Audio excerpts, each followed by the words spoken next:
everyone kind of wants to know. I mean, the waves, the size of the waves that day out at Cortes. I Yeah. mean, can you talk about like what? Yeah, how the big size was of the it? waves that day were the biggest waves I've ever seen, hands down, easy. And I think Jaws is the only place I've seen where I've been maybe more scared because of the power of the waves at Jaws. And the first time I surfed really big Jaws, that was probably even more overwhelming. But this day was, this last Cortes was clearly the biggest waves I've ever seen. I know I saw waves over the 70-foot mark, 80-foot plus waves out there. I even think that there might have been a wave close to 100 feet out there. I really do. Surfable, like a surfable, theoretically Yes, surfable? I do. I believe someone will get a 100-foot wave out there for sure. And that will be the spot it'll happen because the reef will handle it, and the way the storm, in my opinion, the way the storm's set up there in the North Pacific and where it's located, it'll happen there. And I mean, it was really close that day. I think had there been a few more people out there and a few more people documenting it, someone might have been real close. I mean, I know Greg was saying the same thing, Twiggy was saying the same thing, and Brad too. All of us were just, I couldn't believe it was really that big.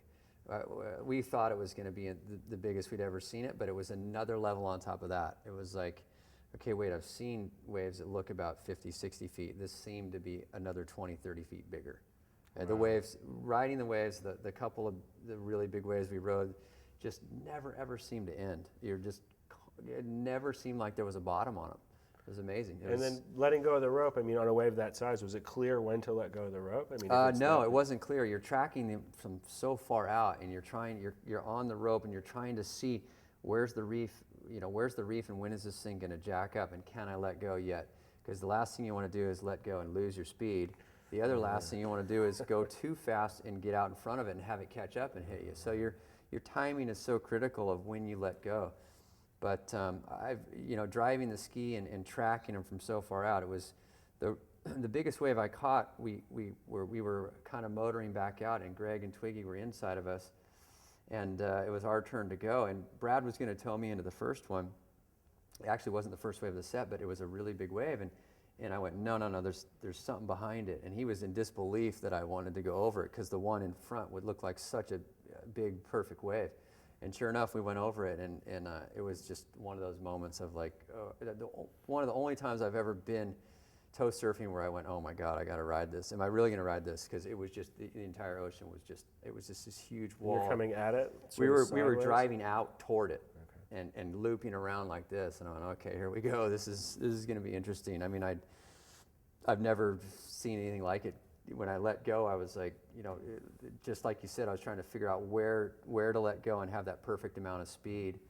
And the drop just never ended. It was just down, down, down, down, and it was really bumpy. And my board cavitated a little, and I started to slide back up a little, and then keep going. And I kicked out. The wave hit me, and I made it and kicked out. And Greg Long came up to me on the ski, just screaming and yelling, saying, "That was unbelievable! I've never seen a wave that big." And it was pretty darn exciting, and that was kind of early in the session. That was about maybe an hour and a half in, and we all rode for sure the biggest waves of our lives for the next 3 hours. I mean, I saw Greg ride two waves that were, probably bigger than the one. He didn't get it documented, but they were probably 80-foot waves.